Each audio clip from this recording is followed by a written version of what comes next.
Hi friends, Barrett, Laurie here. Sorry for the rough look this morning, but this is one of those days where I sit down to edit a video and realize that I forgot to shoot an intro and mama doesn't have time to get all dressed up to do an intro. Let's be honest, I've been on YouTube 2 years. I'm basically dead inside, so couldn't care less. But today's topic is a hot topic, sensitivity reading. And basically the title of the video, How My Sensitivity Reader Saved Me from Myself, is so true. I mean, I was writing a story from an experience that was not my own, transgender main character.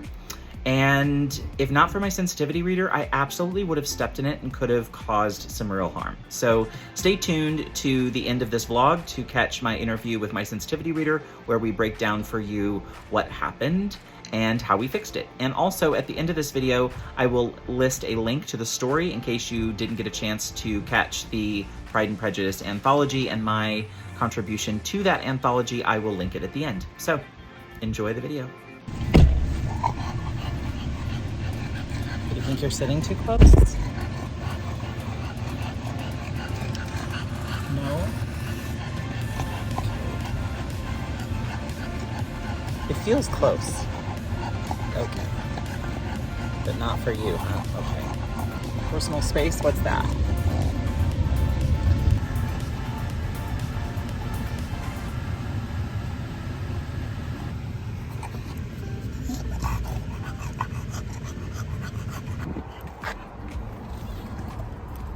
I got you, Nugget.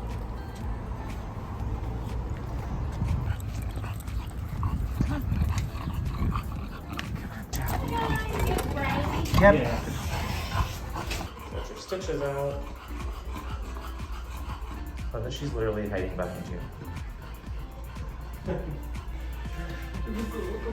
I'm ready to go, Dad. I thought I told you I'm ready to go.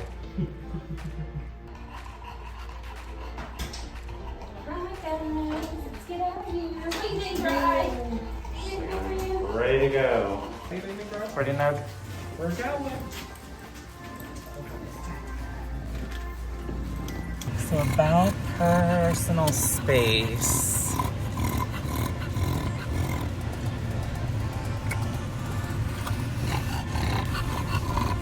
So you're not a fan of it, huh?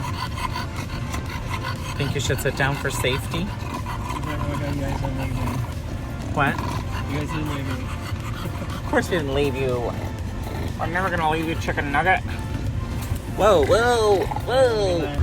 The verdict was stitches were taken out, but one of them she busted open when she jumped down at some point. So we've got another week of healing before we can do her bath. So we're rescheduling that for next week and giving her another week to heal. So another week of a stinky, she's not really stinky, but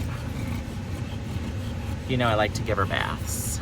It's better for her skins. But anyway, no bath for another week. And we gotta put a special cream.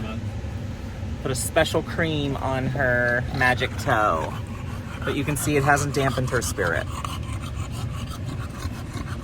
Why is it when I turn the camera on you get real excited when we get in the frame?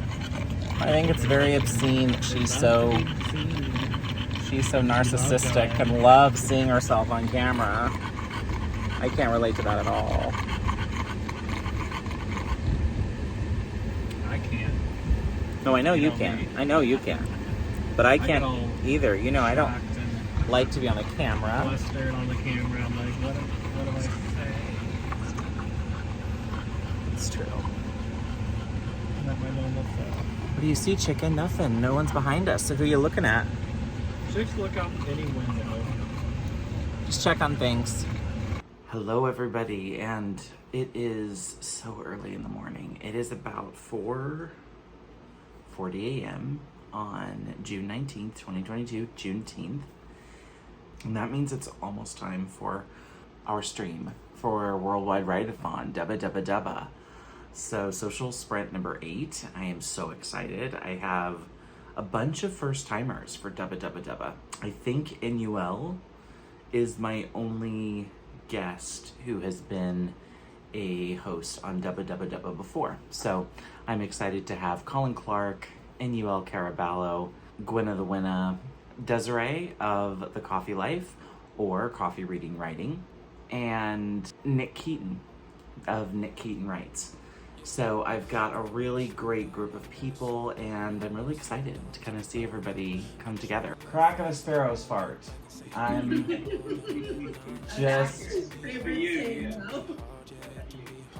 We're living the dream. I know. You're at a reasonable hour. So let me introduce everybody. The only person that's not with us yet is Nick, and he'll be along shortly. So for anybody that has not met, Desiree is, well, you can read names. Good morning. But say hello to everybody and make the connections, because it's too early for me to do that gracefully.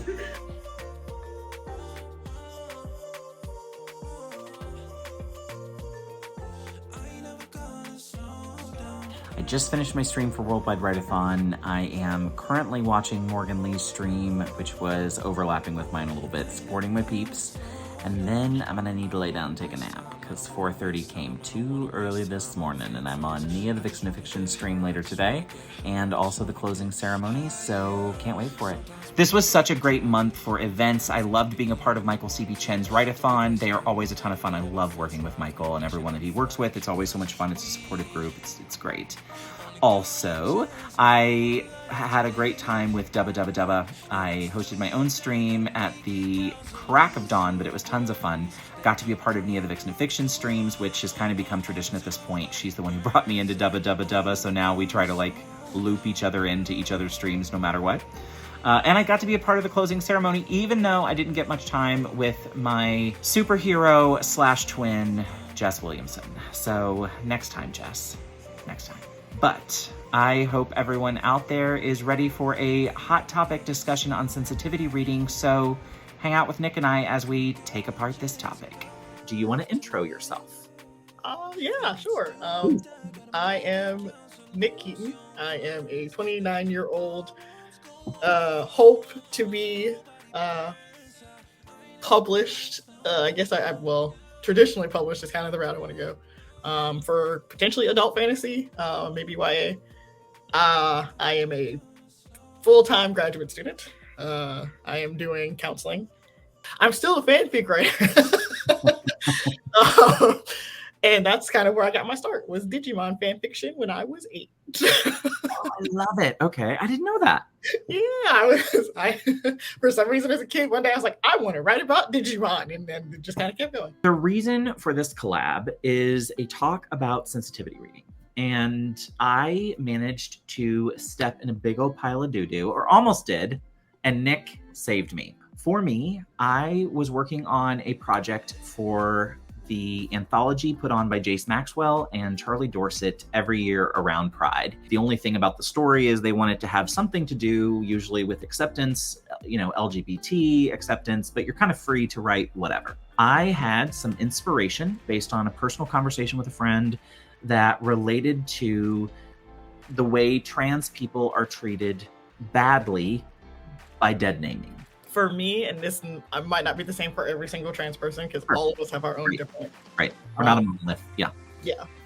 Dead naming is basically the name that is printed on your birth certificate when you were born, based on the gender identity that your parents assigned you and the doctors. That is the name that people have referred to you up until the point that you have picked the name for yourself. Whether that name be a nickname that you come up with, whether that name be a legal change, whether it be just the name that you prefer to go by. The dead name, so to speak, is the name that everyone sees at the doctor's office, on the driver's license. It's the thing that you have to physically go and change before people will refer to you as the correct name that you actually want to be called. It's basically the name. It's the government name. Nobody wants to say it that way, but yeah, it's a government name. Gotcha. And let me ask you this. So, but it's not only just using that name, right? Using the pronouns that were associated with that name can be as harmful, right? Yes. Okay. The dead name is generally associated with the wrong gender. A lot of times people who refer to their name on their birth certificate or their driver's license, that name is usually also the wrong gender. Yeah. It's usually 2 and 2. Not always. There's some trans people who definitely don't have it that way. Yeah. But it's normally 2 and 2. It's usually like, and this is an example, Somebody who's trans, they might prefer the name Michael, but on their birth certificate, it currently says Leslie and people say she. Yeah. That is a way that you can consider Leslie would be quote unquote the dead name and the dead pronoun. Because Michael might be referred to as they, he, z, zer, they. It does whatever pronouns that Michael would prefer over what was given. Let's back up. So I'm getting ready to write this story for the Jason Charlie event, and I was inspired by talking to a friend about being dead named. And at the same time, we were talking about what's going on in Texas with regards to these draconian laws that they have passed, specifically targeting mostly trans youth, but also families of people raising trans kids, and just really government overreach in my humble opinion. Agreed. I'm feeling inspired to write this story. I write this story, and thankfully I thought to myself, let's find someone to read this story. I'm glad that you did, because when you saw the post that I made on Instagram and I talked about being dead named by a professor in a way that I've never had in my life. Yeah. I'm glad that it made you reach out to let me look at it, because you immediately knew, okay, this is an actual issue. Right. This isn't, the friend that you had spoken to, who you guys had the conversation. It's not only happening to them. Right. This is actually consistently happening, and it happened to fall within the, around a similar time frame. Yeah. I would never want you to put something into the world that, one, you didn't know would harm somebody so much. That's not, like you said earlier, it's not your story to tell. It was something that you were inspired by. You don't want to harm somebody in that. So the fact that you were, first of all, I'm going to say thank you for you being comfortable enough to send it to me, to be like, can you please look at this before I send it? Because to me, in my mind, that it read as, I feel like I can trust you because you've had a lived experience. Yeah. I also trust your judgment because you've had a lived experience. And you can tell me if this experience written is going to be painful. If somebody else is going to maybe take this not as nicely. Right. The original part of the exchange was me reaching out and saying, hey, I was a professor in a past life, and so this is how I would handle this. I basically interjected myself in your personal situation and told you what a way, because I think in the post you said I'm thinking about how to handle it or something. Like there was an idea for, like, I'm not sure what I'm going to do here. So I was kind of jumping in to say, well, here's my thought on this. But then I said, hey, I'm writing this story. Would you consider taking a look at it? Which you did so graciously. And for the purposes of this video, I'm actually not going to share the original version of the story, because what happened was, when I gave it to you, you sent it back to me, and it was actually harmful. And so I'm going to let you talk a little bit about, first of all, what it was like to kind of give me the feedback you gave me, which was so wonderful. But talk to me a little bit about, on your end, when you received it and read the story, kind of what went through your mind, and what was your thoughts for how to give me the feedback you gave me, which helped me redirect the story. When I first read it, I kind of did what we were kind of hoping for at first. Like, you told me that you were hoping it would not quite get somebody there until towards kind of like the middle, like, It's like, it's a funeral. And I was like, okay, that's cool. Right. And I was reading it and I was like, okay, I like kind of where this is going. I was like, it seems like a very wholesome story is what I was getting. And then it got to... It turned. Yeah, then it got to, we're talking, this is a trans issue. Okay. We're talking, okay, the mom is very actually a good parent, which kudos for you writing a good parent for this, because a lot of times, not every trans experience, a lot of trans kids do not have the yay, I'm so happy and proud of you experience. That I won't say it's few and far between, but it's not as common. Not enough. Yeah. Not enough. Yeah. So that was the first thing that I was like, okay, I like at least that there's a parent in here that's doing the right thing.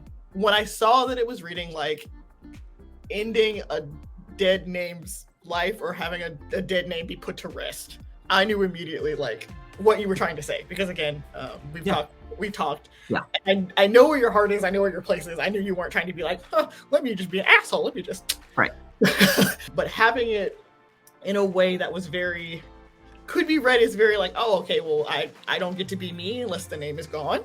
Right. Like, the way you said it in the note I loved, which was, it gives me it could give a kid the impression that they have to die in order to, because that's actually a line that I put in it, I think. I don't have it up in front of me, but I think there was actually a line where the mom says that. And especially for kids, right? Yes. I mean, I think that came through in your response to me, you know, was like, hey, from a kid's perspective, like, this isn't it. We are who we are from start to finish. Right. Sometimes our name, our bodies, Mm-hmm. whatever else that we choose to change in the interim, they may not all look that way. Yeah. But we are who we are from start to finish. Yeah. And some people, you know, are okay with being like, nope, funeral, dead name, goodbye. That's why I knew when you sent me the story, I was like, I know where you're going. I just want you to know, like, and make sure this is not going to be the experience for everybody. So somebody might read this and be triggered immediately. They might be like, nope, that is not what I think. I want my name. Yeah. Are you trying to say that my dead name, like I have to die? And that's not where you're going. You are trying to create a story, a beautiful story, I think, about a young trans person having a parent that is accepting them in a state of pure chaos. Yeah. And that's hard. Like that, first of all, that's a story that needs to be told. Thank you for saying that. I cannot thank you enough for the feedback. I'm going to read real quick one of the lines you gave me, because this is like master class in how to do sensitivity feedback. So this is just one line. It said, I will say sometimes with trans kids, funerals for their dead selves could be touchy, only because in reality, we were never those people. Technically, we've always been us, just sort of painted in the wrong body. I personally don't see an issue with it, but I do know that can be a very touchy subject. Some people might feel like you're saying they have to die to be themselves, instead of technically being themselves, and people just need to understand that gender is a social construct and that gender binary is just what's taught. It might come off as insensitive to some people. So that line in and of itself was what I went back and made the change with, which I didn't ask you this before we recorded, which I should have. Did you get a chance to read the fixed version? I did. I did. Did we navigate out of dangerous waters? Yes, we did. Okay. The second one is nowhere near like, I wasn't like, oh, this is gonna be a problem. Now, of course, anytime you're telling a trans story, there's gonna be some, touchy moments. Yeah, you saved me on this. I love the feedback you gave me. I'm gonna work on it again and send it to you one more time. I'm gonna make one more note. I paid you, not enough, but I did pay you for reading the first one. I'm gonna pay you for each of the drafts, because that is important. And you said to me, we're friends, you could pass it to me. Yes, that's true. And part of the pushback I see in our community about sensitivity reading is the pay factor. To me, if you have to visit something that's traumatic, you should get paid something. And that should just happen, because you're providing a service for me. To everyone out there, not only use a sensitivity reader, but pay them, or work out some sort of an exchange of goods that both are comfortable with. And just make sure that if someone's going to relive their trauma for you, that you're compensating them in some way. Oh, Nick, thank you for doing this with me. Yeah, I thought this was fun. I don't get to talk that much about things that actually, are important to me. I mean, I do, but you know what I mean? I do, but I don't. Especially in a community like AuthorTube that I'm fairly new to. Yeah. I think this conversation needs to be had, especially for sensitivity readers. Like it's Totally. When you're writing stuff that's heavy and it's not your experience, don't just YOLO and think it's okay. Wow. Because you'll get backlash, and you'll be one of those authors that ends up on Twitter that people will be talking about. And you don't want to be that author on Twitter that people are like, did you see what they said? Oh, it's you. And now you've got a whole bunch of people who refuse to read your book. You've got a bunch of negative reviews because you just decided you didn't want a sensitivity reader. That was Exactly. I wrote the story, and it's just fiction. That's my favorite line for it's just fiction. And I'm like, no, you're writing a fiction story on somebody's lived experience. That ain't just fiction. It's not. Before we close out, how about you tell folks a little bit about what they can find on your channel? Because you have content. You've just started releasing content, which I love. I do. I make mini little Animal Crossing and writing videos, just because I'm very anxious about my face on YouTube. And I think that's just I'll be honest, it's a transgender thing. I don't have meds. I don't look the way that in my brain I look. So it makes me look anxious, but most of my content is usually writing or reading or bookstore hunting or cafe hunting because I just like to go sit places. Well, Nick, I cannot thank you enough for this, and thanks for doing the collab. I am going to encourage everyone out there to head over to Nick's channel. Be sure and like the videos you're watching and subscribe and give Nick support and welcome Nick to the community.